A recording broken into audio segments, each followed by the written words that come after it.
Talk lines are open now at 866-455-9797. This is The Dana Show. DanaRadio.com, 971talk.com/Dana. Find me on Twitter, Loesch, RedState.com as well. We are joined by my friend Piers Morgan, whose show on CNN airs weekdays beginning at 9 Eastern, 8 Central, and he graciously held over this very hard break. For this segment, we were talking, Piers, thank you for that, and we were discussing the background checks. That's something that has been a topic of, been one of the requirements going towards the gun control package that the Senate's going to be hearing, the subject of universal background checks. And right before we went to break, we were discussing how there's so many false positives with the system the way it is. Like Teddy Kennedy, for instance, I don't even remember how many times he was denied to even fly because of the no-fly list. And by expert analysis, the background check, the NICS database, is even wonkier than that. So there are some things that give people hesitancy to burden it even more. Yeah, but that's because the current system just doesn't work. I mean, you see every week investigative journalists. There's one from a very reputable British BBC program a few weeks ago. He just went to a gun show in America and bought an AR-15 without any questions being asked. And to me, if you have the preferred weapon of choice for mass shooters in the last 2 or 3 years in America, being able to be acquired by people in that haphazard, casual manner with absolutely nobody having any idea who they are, whether they're mentally stable, whether they're felons or anything, to me is utter lunacy. And I think that the whole debate about guns, you met with this in mind. I haven't heard anyone, whether it's Senator Feinstein, whether it's Barack Obama, whether it's me or anybody else who's been campaigning for gun control, I've not heard anyone say they want to take anyone's gun away. Right. It's not about going into people's homes and removing what they already have. It's about acknowledging that there are a few strands to guns violence in America at the moment. One is the predominant one, which is the problem you have in places like Chicago, with young gang members blowing each other to pieces with handguns and so on. And that is a particular issue that has to be dealt with. Then you have the mass shootings, which have become a procession of disturbed young, normally white men using assault rifles like AR-15s. And you have to ask, why are they doing this? And I'm sure it's a mixture of mental health problems, violent video games to a small degree, because most of them seem to have been playing those, to the readily availability of these weapons to people who shouldn't be able to get hold of them. I've got no problem with the premise of law-abiding gun owners who say to me, but I want to have my gun to shoot for sport or to hunt or whatever. Nor do I have any argument with the one that you put forward to me, which is I want to have a gun at home to protect myself. But I haven't heard of many stories in the last 10 years in America of anyone needing or preferring to use an assault rifle like an AR-15 with 100-bullet magazine. And I don't think there is any reason why you need that. And so I think that there are points of agreement, but there are also points when, to me, going forward, it makes no sense that the reaction in America to Sandy Hook is that the fastest-selling weapon in America since then, in the last 3 months, has been the weapon that young person used to murder those poor children. That, to me, is a completely irrational, illogical and offensive way to respond to that. And that's why I get so exercised about it. Oh no, I know you feel passionately about it. Your discussion of, you understand that those who say that they want to be able to keep their guns for hunting and all of that would make perfect sense if that's what the Second Amendment was based on. The Second Amendment, though, was based not just for being able to hunt, but it was also about being able to defend oneself against an individual aggressor, or to defend against any sort of domestic or non-domestic threat, or even government tyranny. And that's what our Second Amendment is about. So if it was just, it sounds great if the Second Amendment was only about hunting. And you had said something to me that I found very interesting. You mentioned that the AR-15s, seems to be the weapon of choice for people who want to kill and so on and so forth. And I was looking at the FBI crime statistics from the years 2007 to 2011. And the rifles that people like Senator Feinstein and others are wanting to ban, for instance, in 2011, there have only been 323 deaths caused by the rifles that Democrats are looking to ban. But handguns have caused the deaths of over 6,000 individuals. And if we look at things like knives... I just explained all that. I'm not disputing any of those statistics. What I'm saying, though, is there has been an undeniable escalation in both the volume and the scale of mass shootings in America since 2007.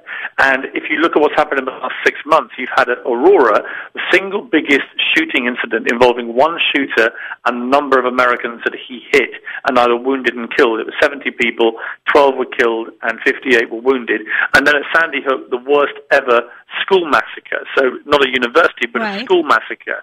And so what you're seeing is an escalation in the number of these shootings and the scale of them. But that's not what the statistics on the FBI site show. Has got to be better than we can't do anything, and the only thing we can do is go out and buy more weapons. That, to me, is not a rational response. Well, just to look at the statistics, the rifles on the FBI site, and this is at FBI.gov, 453 deaths by rifles in 2007, 380 in 2008, 351 in 2009, 367 in 2010, 323 in 2011. And so far right now, 2012 is less than what 2011 was. And it would seem to me statistically that there has been a trend in the decrease of deaths.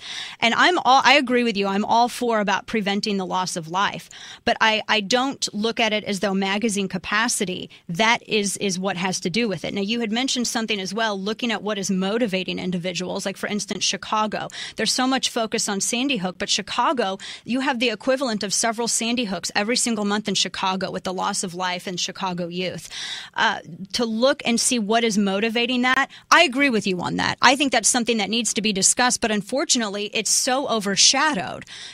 What are your thoughts on that? Like, are you planning to do any shows on that? I've done a lot of coverage of what's happening in Chicago. I think it's appalling what's happening in Chicago. Right. I think it was 500 people killed by guns in Chicago last year alone. And to me, if you look at the way that New York has dealt with this problem, and you're not going to like this, but they have very strict gun control in New York, but the difference to Chicago, where they also have strict gun control, is that in New York, they've enforced it. And they have now had the least gun violence they've had since the 60s. In Chicago, I think there is a failure from all forms of law enforcement there to fully enforce the law and tackle what is an out-of-control problem.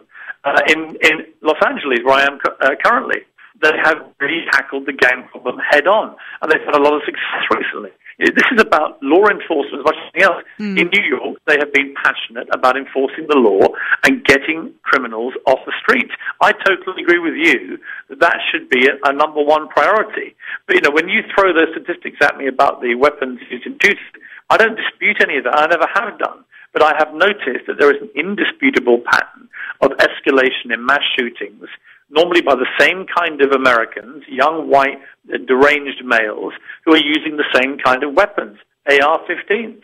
And there's got to be a question mark about why are they using these with high-capacity magazines? And the answer is, I went down to a Houston gun store, as you know, and gun range recently, and I fired them. And I fired a number of handguns, and I fired a number of rifles and so on. By far the easiest to use was the AR-15. I was stunned by both the power of it and also by the speed with which I could use it, having barely fired a gun in my life. And when you realize how easy they are to use, and you realize you can put a magazine with 100 bullets attached to it, that is why James Holmes chose that preferred way of going to that movie theater. That is why Adam Lanza wanted 30-bullet magazines at the school. Had they been using 10-bullet magazines, I'd say to you, fine, there's not an issue. But they are using high-capacity magazines with very easy-to-use assault rifles. And that is the pattern that's been developing, and that is a pattern America has to tackle. Why do you leave out Fort Hood and Virginia Tech, though, which were done with handguns very recently? I don't leave them out, but they have a couple of years. I was on there at CNN. I can only, I joined CNN a week after Gabby Piers was shot in the head and nearly killed, and 6 other people were killed. And I was stunned that nothing happened then. And since then, there's just been a procession of senseless shooting massacres, as well as the undercurrent of regular daily gun violence in America. And it's heartbreaking.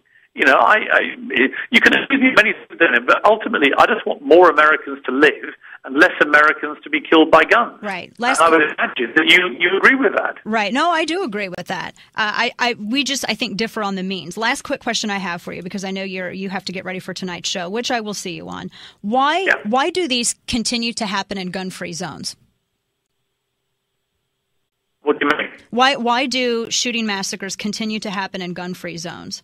Virginia Tech was a gun-free zone. The Aurora Theater was a gun-free zone. Sandy Hook was a gun-free zone.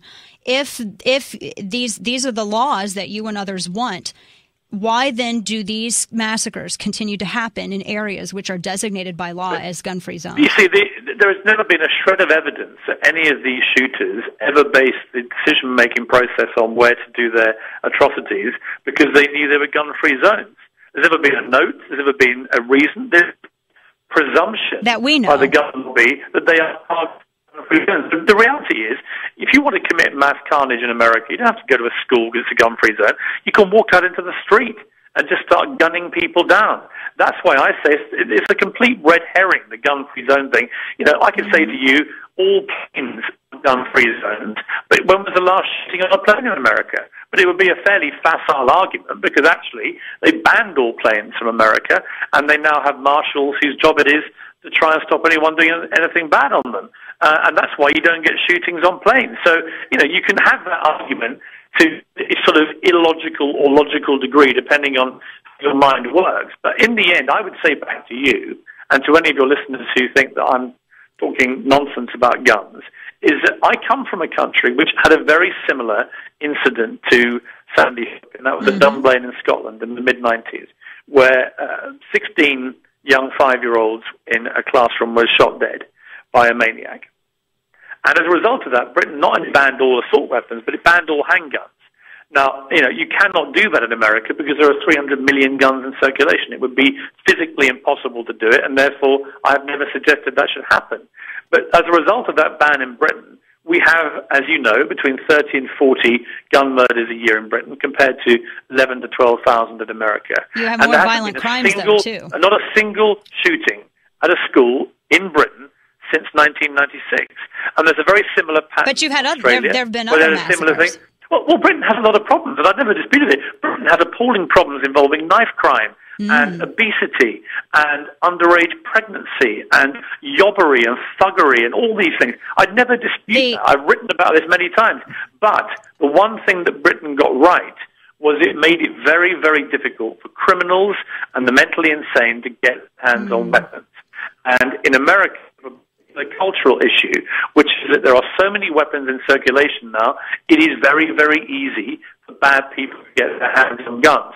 I'm simply suggesting you should, going forward, draw a line and say, we are going to make it more difficult in future for the Adam Lanzers and the James Holmeses to get their hands on assault rifles. Well, the and law that would did be work. A great step forward. The law did work in Connecticut. He wasn't able to purchase one, but he stole one from, and that's a kind of another discussion as to whether his mom. Well, he should took have his kept him mother's, up. and his mother didn't lock them up. His mother clearly. But that's not a failure of gun law. That's a failure of personal responsibility.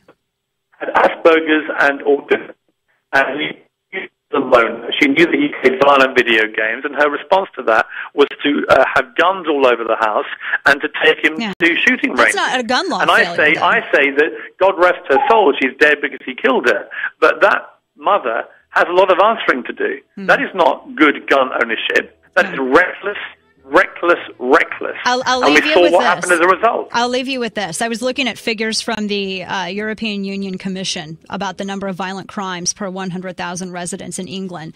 It's about 2,000 compared to just 466 in America. So even though you've worked to make it difficult and to outright ban handguns, it hasn't stopped the problem of crime, which seems to me kind of underscores my point that it's just a tool. But it doesn't, though, because I'm sure most of you listen to be robbed or to have a burglary at their house than to lose their life through a gun bullet. And the point is that the thing about guns is that they are final. You get hit by a gun, 100,000 Americans a year. But you could possibly have less crime. 30,000 get killed. And if you want to carry on having 30,000 Americans get guns a year, that's fine. But you cannot have a situation. Oh no.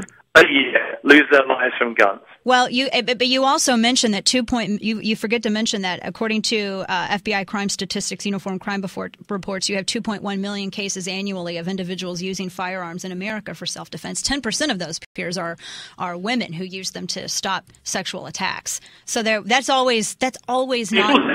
Dana, again, you see, you're all using statistics to suit your agenda. No, those are facts. Those are facts. I mean, it's important. As you well know, the number of women who are shot in incidents of domestic violence in America is frightening. And that also has to stop. And the number of people who are accidentally killed by guns in America is frightening. 2.1 million a year. Piers, I will see you tonight. Our topic, of course, will be Loeffner. It's been good doing battle with you, and I shall see you tonight. Excellent. Thank you so much. I appreciate you calling in. Take care. Take care. Bye. All right, folks, quick break. We have your calls coming up. Don't go anywhere.